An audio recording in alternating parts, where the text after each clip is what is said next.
വ്യത്യസ്തമായ അനുഭവം സമ്മാനിച്ച് ഖുർആൻ പഠിതാക്കളുടെ സംഗമം. കൊടുങ്ങല്ലൂർ MIT ഹാളിൽ നടന്ന ഖുർആൻ തണൽ പഠിതാക്കളുടെ സംഗമം അറിവും സൗഹൃദവും പങ്കിടുന്ന വേദിയായി മാറി.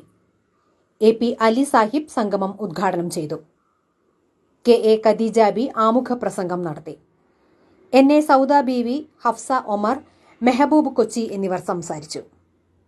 സംഗമത്തിന്റെ ഭാഗമായി ഖുർആൻ ക്വിസ്, കവിത, ഖുർആൻ അവതരണം എന്നിവ നടന്നു.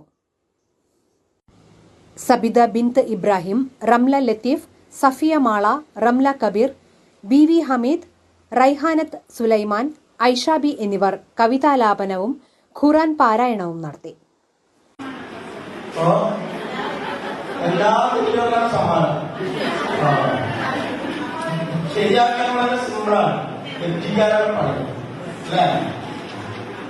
ശരി, ഇനി ഞാൻ ആൻസർ എന്ന് പറയാം. 1, 69, 68.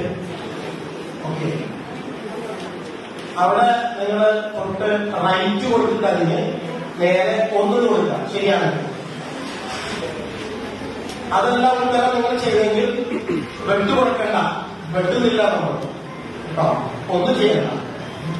ശരിയാണ് ആൻസർ എങ്കിൽ റൈറ്റ് കൊടുത്തിട്ട് 1 സെല്ലിൽ കൊടുക്കാം.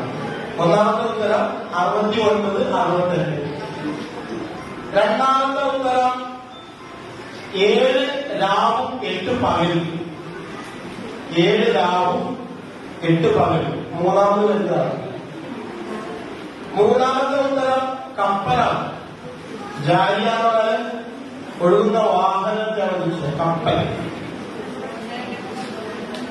ശരിയാണെന്ന് റൈറ്റ് കൊടുത്തിട്ട് നേരെ അറ്റത്ത് പേപ്പർ അറ്റത്ത് 1 കൊടുക്കാം. അപ്പൊ കൂട്ടിലാൻ സുഖമില്ല. ഒരിടത്തുകൂടെ 1 കൊടുക്കരുത്. നാലാമത് രണ്ടാമത്തത് 2 എന്നുള്ളതാണ്. നാലാമത്തെ ഉത്തരം 1, 2, 3, 4 2 എന്നുള്ളതാണ്. അഞ്ചാമത്തെ ഉത്തരം ആദ്യത്തത് കർമ്മപുസ്തകം വലതു കൈയിൽ ലഭിക്കുന്നവർ. കർമ്മപുസ്തകം വലതു കൈയിൽ ലഭിക്കുന്നവർ. ആറാമത്തെ ഉത്തരം സന്തുഷ്ട ജീവിതം എന്നുള്ളതാണ്. നാലാമത്തെ ഉത്തരം സന്തുഷ്ട ജീവിതം. ഏഴാമത് വരുന്നത് അഗതിക്ക് അന്നം കൊടുക്കാൻ പ്രേരിപ്പിച്ചില്ല. രണ്ടാമത്തെ ഉത്തരം.